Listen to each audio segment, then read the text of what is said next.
Hello and welcome to another episode of An Era with M, where we talk about everything from high school to football and much more. This episode is an incredibly important one to me as we will be taking a deep dive into my mom's journey with colon cancer.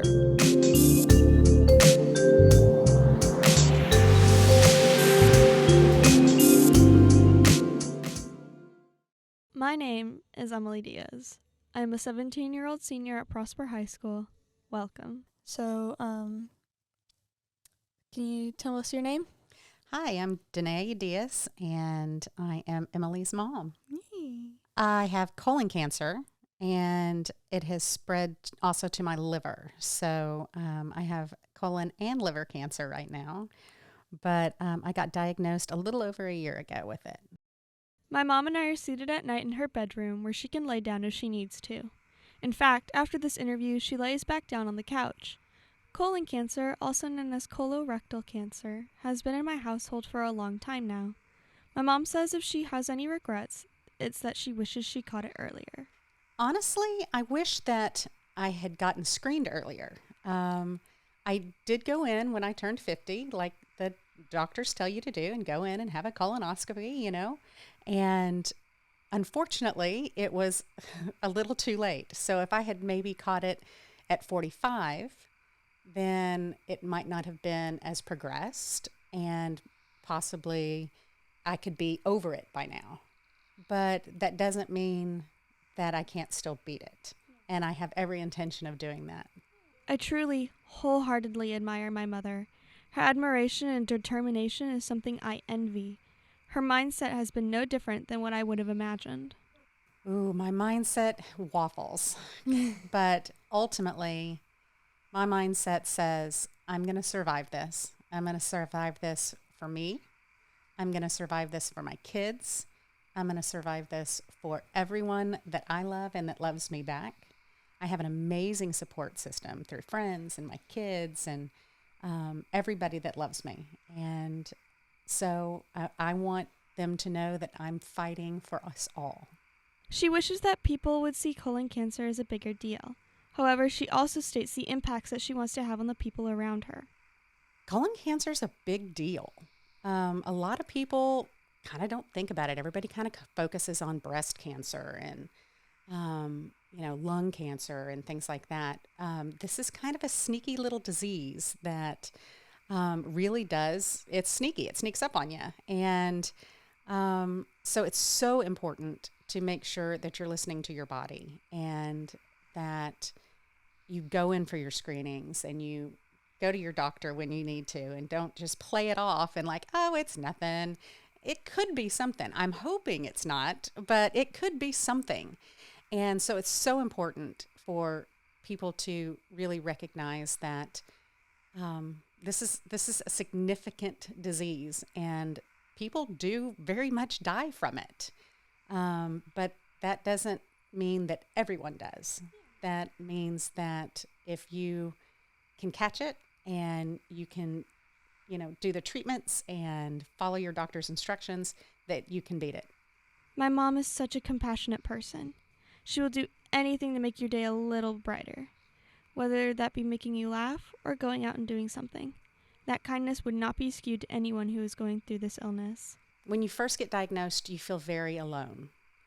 And could not be further from the truth because so many people in the United States actually have colon cancer.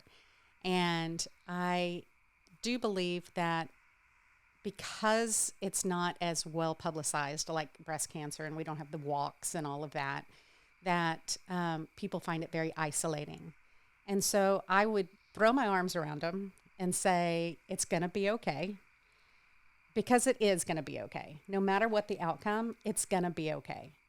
And just that they're loved, and it'll be amazing to watch the people around them rally and support them and love them and hug them. And you just enjoy every moment.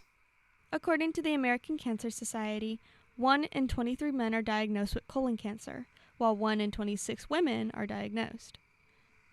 However, according to the Gastroenterology Consultants of San Francisco, there are over 1 million colon cancer survivors as of 2017. My mom tells me how her mindset had evolved throughout the year that she's had it.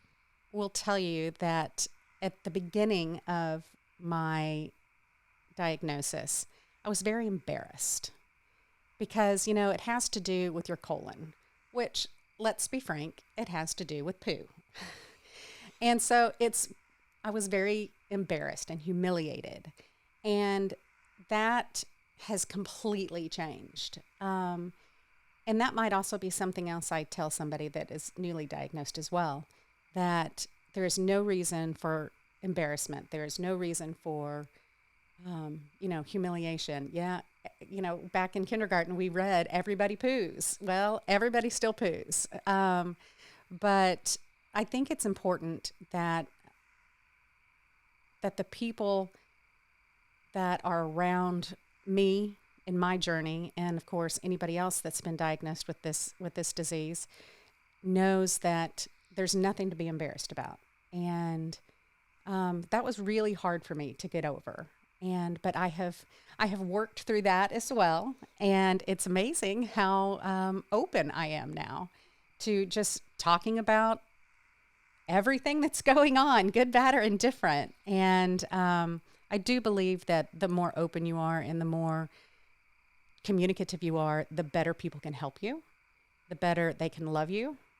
And that's what this is going to take to beat it, is love and support. And I could not be more blessed and lucky to have all of that within my family, with my friends, and everyone that I love and loves me back. The gastroenterology consultants of San Francisco also state that someone who has a first-degree relative, such as a parent or sibling, are 2 to 3 times at risk of contracting the disease. While I might be at a higher risk of contracting colon cancer, there are not enough words to describe how much I love my mom. I do not regret being born as her daughter. Nothing could make me change my mind.